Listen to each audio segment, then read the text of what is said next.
ETF index mutual funds నేర్చుకుని stock మార్కెట్లో రాణించాలనుకుంటున్నారా? వెంటనే ఈ నెంబర్కి కాల్ చేయండి.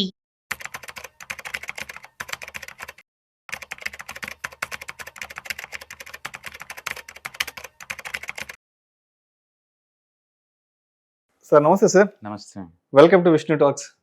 సో సుందరరామరెడ్డి గారు, బంగారం ధరలు, వెండి ధరలు రికార్డుల మోత మోగిస్తున్నాయి. ఒక చిన్న గోల్డ్ అప్డేట్ ఒకసారి నేను చదువుతాను. మనకి తెలుగు దినపత్రికలో, ప్రముఖ తెలుగు దినపత్రికలో వచ్చిన న్యూస్ అప్డేట్ గోల్డ్ కి సంబంధించి. బంగారం ధర రోజు రోజుకు కొత్త రికార్డులు సృష్టిస్తుంది. హైదరాబాద్ లో 24 క్యారెట్ల నాణ్యమైన 10 గ్రాముల బంగారం ధర 1,23,420 రూపాయలకు చేరుకుంది. 22 క్యారెట్ల నాణ్యమైన 10 గ్రాముల బంగారం ధర 1,10,700 రూపాయలకు చేరుకుంది. ఇక వెండి విషయానికి వస్తే కిలో ధర 1,54,400 రూపాయలకు చేరుకుంది.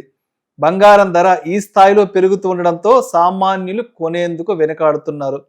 త్వరలో కూడా దీపావళి రాబోతోంది. ఎందుకంటారు సార్ ఇంత పెద్ద ఎత్తున బంగారం, వెండి ధరలు పెరిగిపోతున్నాయి? ఏంటి ఇక సామాన్యులు అనేవాళ్ళు ఇక గోల్డ్ కొనకూడదన్న రేంజ్ లో పెరిగిపోతున్నాయి? అసలు ఒకటి, వరల్డ్ వైడ్ గా సెంట్రల్ బ్యాంక్స్ రిటైలర్స్ తో పోటీ పడి అది పర్చేజ్ చేస్తున్నాయి అండి. సెంట్రల్ బ్యాంక్స్ ఈ రేట్ దగ్గర కూడా పర్చేజ్ చేస్తున్నాయి. అంటే గోల్డ్ కి ఎంత హ్యూజ్ డిమాండ్ రాబోతుందో ముందు రోజులు కూడా మనకు అర్థమవుతుంది. రాను ఏంటంటే దాన్ని బాగా కలిసి వస్తుంది బంగారానికి. ఇప్పుడు అమెరికా షట్ డౌన్ చేశారు. అన్సర్టనిటీ వల్ల ఏంటంటే అమెరికన్ పొలిటికల్ మీద ఉన్న డౌట్ ఇంకా ఎక్కువ అవుతుంది అనమాట. వాళ్ళు ప్రింట్ చేసే డాలర్స్ మీద జనాలకు ఎక్కువ డౌట్ అనమాట. అందుకని ట్రెడిషనల్ అసెట్స్ వెళ్తున్నారు అందరూ. ఇప్పుడు ఇంత ఫాస్ట్ రోజుగా తెల్లారిందంటే 1 or 2%. ఉదయం సూర్యుడితో పాటు గోల్డ్ పెరిగిపోతుంది. సూర్యుడితో పాటు గోల్డ్, మంచి మాట చెప్పారు. ఒకప్పుడు బంగారం అంటే హెడ్జింగ్ కోసం వాడేవాళ్ళు, బంగారాన్ని ఇన్ఫ్లేషన్ ప్రొటెక్షన్ కోసం వాడేవాళ్ళండి. ఇప్పుడు కొత్తగా స్పెక్యులేషన్ కోసం కూడా బీయింగ్ చేశారు. ఈవెన్ మూమెంట్ అండ్ ట్రేడర్స్ కూడా బంగారం జోలు వెళ్తున్నారు. అంటే ఇక ముందు రోజుల్లో బంగారం సేఫ్టీ అసెట్ అంటే కానే కాదండి. ఈ రేంజ్ లో పెరిగే ఈ అసెట్ ఎప్పుడు కూడా ఇక ముందు రోజుల్లో one of the most risk asset కాబోతుంది అనమాట. అందుకని గోల్డ్ తో డీల్ చేసే వాళ్ళు కొంచెం జాగ్రత్తగా ఉంటే బెటర్. ఇప్పుడు ఇంత ఫాస్ట్ గా రైజ్ అవడానికి పర్టికులర్ లాస్ట్ 1 week నుంచి కారణం ఏంటంటే అమెరికన్ లో గవర్నమెంట్ షట్ డౌన్ చేశారు అక్కడ. అంటే అక్కడ ప్రతిపక్షాలకి గవర్నమెంట్ కి ఇంకా అగ్రిమెంట్ ఏం జరగలేదు. అగ్రిమెంట్ జరిగేంత వరకు కొత్త మనీ రిలీజ్ అవ్వదు. సో ఇండియాలో మన బడ్జెట్ అప్పుడు కనుక గవర్నమెంట్ ఎప్పుడైతే పార్లమెంట్ పర్మిషన్ తీసుకొని మనీ ఎలా స్పెండ్ చేస్తుందో, ఈవెన్ అమెరికాలో కూడా అంతే. అక్కడ పార్లమెంట్ లో పర్మిషన్స్ కావాలి.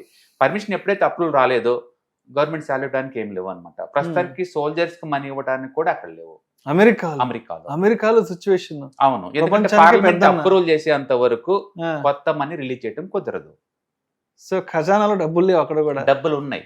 ఇష్యూ ఎకనామికల్ ఇష్యూ కాదు, పొలిటికల్ ఇష్యూ. అప్రూవల్ లేదు, పొలిటికల్ ఇష్యూ అనమాట. ఇటు ప్రెసిడెంట్ ఈగోకి వెళ్తున్నాడు, అటు ప్రతిపక్షాలకు ఈగోకి వెళ్తున్నారు. హెల్త్ కేర్ దగ్గర ఫండింగ్ పెంచమని ప్రతిపక్షాలు, కాదు నేను కట్ చేస్తాను, ఎకానమీని ఇంప్రూవ్ చేయాలని చెప్పేసి ఇతను ఆ ఒకదాని ఇష్యూస్ దగ్గర వచ్చేసేసి ఇద్దరు పార్లమెంట్ని క్లోజ్ చేసి కూర్చున్నారు. అండ్ ఎంతకాలం ప్రొలాంగ్ అవుద్దో తెలీదు. అయితే అమెరికన్ చరిత్రలో ఇది ఫస్ట్ టైం అంటే కాదండి, ఫ్రీక్వెన్సీగా ఎవ్రీ 5-6 years ఒకసారి జరుగుతుంది. లాస్ట్ టైం ఇదే ట్రంప్ ఉన్నప్పుడు 3 సార్లు జరిగింది విత్ ఇన్ ద 4 years లోనే. ఈసారి కూడా అంతే క్యాజువల్ గా తీసుకుంటున్నారు అనమాట. అంటే 7 years తర్వాత మళ్ళీ అమెరికాలో గవర్నమెంట్ షట్ డౌన్ చేశారనమాట అక్కడ. అందుకని ఈ అన్సర్టనిటీ వల్ల ఏంటంటే, మామూలుగానే అన్సర్టనిటీ వరల్డ్ వైడ్ ఎక్కువైనప్పుడు గోల్డ్ కెళ్ళి మూవ్ అవుతా ఉంటారు. ఈసారి ఇంకెక్కువ మూవ్ అవుతున్నారు అనమాట.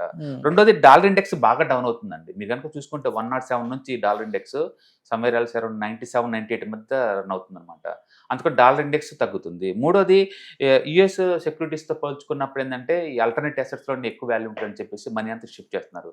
పర్టికులర్ వరల్డ్ వైడ్ గా సెంట్రల్ బ్యాంక్స్ మొత్తం కూడా వాళ్ళ కరెన్సీని, ఇంతకుముందు అమెరికా బాండ్స్ కొనుక్కునేవాళ్ళు, ఇప్పుడు లేదు, వాళ్ళు ఉన్నట్టుని డంప్ చేసుకుంటూ గోల్డ్ లో మారుస్తున్నారు. ఎందుకంటే లాస్ట్ 1 year లో డాలర్తో పోల్చుకుంటే గోల్డ్ వాల్యూ 50% పెరిగింది. ఏ సెంట్రల్ బ్యాంక్స్ అయితే గోల్డ్ స్టోర్ చేసిందో వాళ్ళన్నిటి వాల్యూస్ ను విత్ ఇన్ 1 year 50% పెరిగినాయి వాటి అసెట్ వాల్యూ. సో న్యాచురల్ గా మిగతా బ్యాంక్స్ ఫాలో అవుతున్నాయి సెంట్రల్ బ్యాంక్స్ అన్ని కూడా. అంటే చైనా బాగా లీడింగ్ లో ఉందండి, అండ్ ఎవ్రీడే టన్ను లెక్కకుంటా ఉందన్నమాట. ఇట్లా వరల్డ్ వైడ్ గా అన్సర్టనిటీ, అమెరికన్ మార్కెట్ పర్టికులర్ గా అమెరికా షట్ డౌన్ చేయటం, గవర్నమెంట్ షట్ డౌన్ చేయటం, అండ్ డాలర్ ఇండెక్స్ ఇదవటం, అండ్ అన్సర్టనిటీ, వీటన్నిటి వల్ల ఏంటంటే గోల్డ్కి ఆల్రెడీ ర్యాలీ జరుగుతుంది, గోల్డ్కి ఎక్కువ ఫ్లూయిల్ యాడ్ అవుతుంది అనమాట. అందుకని నిజం చెప్పాలంటే ఈ గోల్డ్ ఇంకెంత దూరం పోద్దో ఎక్స్పర్ట్స్ కూడా ఐడియా లేదండి. ఎందుకంటే ఇంత స్పీడ్ మనం చూడటం చాలా రేరు. చరిత్ర కనుక తిరగేసాం అనుకోండి, అసలు ఇంత ముందు ఎప్పుడైనా ఇలా పెరిగిందని మనం చూసుకున్నప్పుడు అండ్ 3 సందర్భాలు కనపడుతుంది చరిత్ర మొత్తం. 1980 తర్వాత this is the first time. 1980 తర్వాత this year is the first time dollar లో చూసుకున్నట్టు 47% పెరిగింది. డాలర్ లో ఇండియన్ కరెన్సీలు చూసుకుంటే మోర్ దాన్ 52% పెరిగింది 40 సంవత్సరాల తర్వాత. అంటే ఇంత ముందు కొంచెం బాగా పెరిగిందంటే 2007 లో పెరిగిందంటే 31%. అది హైయెస్ట్, రీసెంట్ హైయెస్ట్. అంటే ఈసారి అది కూడా సర్పాస్ అయింది. అంతకు ముందు చరిత్ర మొత్తం మీద 3 సార్లు అన్నాం కదా, హైయెస్ట్ పెరిగింది ఎప్పుడంటే 1979 అండి. 1 year లో 136% అండి. 136%. అందుకని గోల్డ్ ట్రెడిషనల్ అసెట్ ఇయర్లీ 12%, 13% అలాగేం లేదండి. ప్రతి అసెట్ సైకికల్ నేచర్. దాని టైం వచ్చిందంటే అది రెచ్చిపోతుంది. అందుకని గోల్డ్ ఈ సంవత్సరం పెరిగింది డాలర్ రూపంలో 47%. చరిత్రగా చూసుకుంటే 136% పెరిగిన సంవత్సరం కూడా ఉంది. అంతకంటే వరస్ట్ కండిషన్స్ ఇప్పుడు ఉన్నాయి. ఇంకా అమెరికా కనుక షట్ డౌన్ కనుక తొందరలో కనుక అన్లాక్ చేయకపోతే ఈ అన్సర్టనిటీ ఎక్కువ కాలం కంటిన్యూ అవుద్ది. ఎక్కువ సార్లు కంటిన్యూ అయ్యే కొద్దీ అమెరికన్ జీడిపి గ్రోత్ ఎంతకంత డ్రాప్ అవుతుంది. డ్రాప్ అయ్యే కొద్ది బ్యాడ్ న్యూసే కదా, అంతే కదా. ఆల్టర్నేట్ అసెట్స్ మూవ్ అవుతా ఉంటాయి. అట్లా ఈసారి మోర్ ఫేవరబుల్ ఎన్విరాన్మెంట్ నడుస్తుంది అనమాట ఈ అసెట్స్ కి, పర్టికులర్ కమోడిటీస్ కి. అంతకు ముందు 1974 లో 66% పెరిగిందండి. అంతకు ముందు 73 లో 72%. అంటే హిస్టరీలో ఇది 4th హైయెస్ట్ బుల్ మార్కెట్ అండి గోల్డ్ కి. అందుకని ఎంత దూరం పెరిగిద్ది అంటానికి ఈవెన్ ఎక్స్పర్ట్స్ కూడా నో ఐడియా అండి. ఎందుకంటే కొత్త కండిషన్స్ అని దానికి యాడ్ అవుతా ఉన్నాయి. అందుకని too much over broad zone లోకి వెళ్ళిపోయింది ఆల్రెడీ గోల్డ్. ఈ టైంలో కొత్తగా పెట్టే వాళ్ళకి రివార్డ్ తో పోల్చుకుంటే రిస్క్ ఎక్కువ. కాబట్టి ఏదైనా కొంటే మల్టీ అసెట్ అలొకేషన్ ఫండ్ రూపంలో కొంటుంది తప్ప ప్యూర్ గోల్డ్ మీద కనుక మనం బెట్ కాస్తే కనుక టూ మచ్ ఇదే ఛాన్స్ ఎక్కువ ఉంది.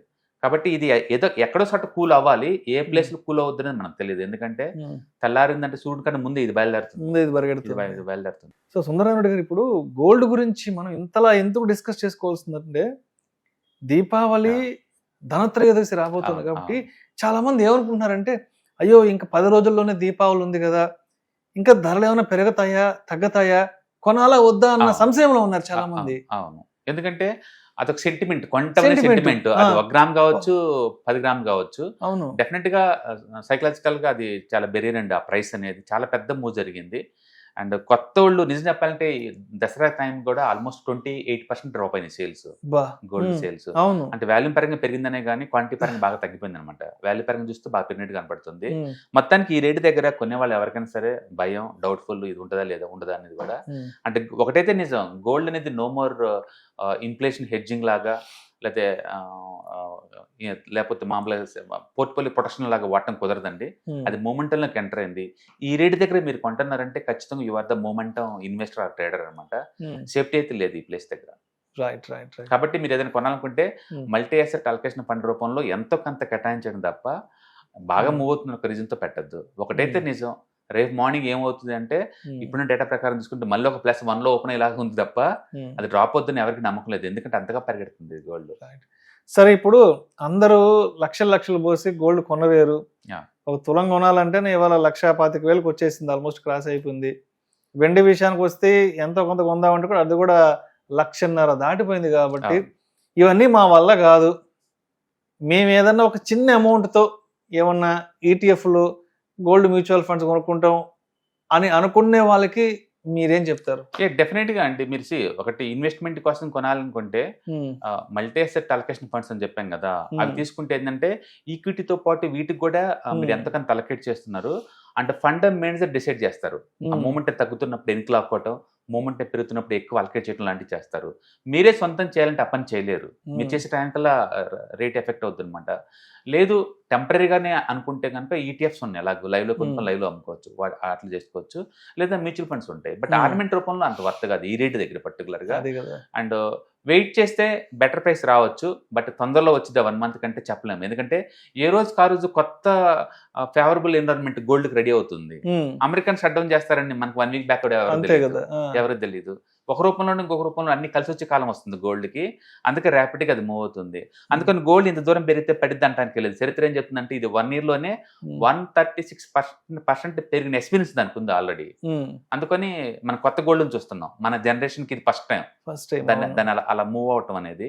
ఇప్పుడు దాకా ఇన్ఫ్లేషన్ హెడ్జింగ్, పోర్ట్ఫోలియోకి ప్రొటెక్షన్ అనుకున్న గోల్డ్ కాస్తే అది కూడా కాల్ ఆప్షన్ పుట్ ఆప్షన్ అంత వేగంగా పరిగెడుతుంది.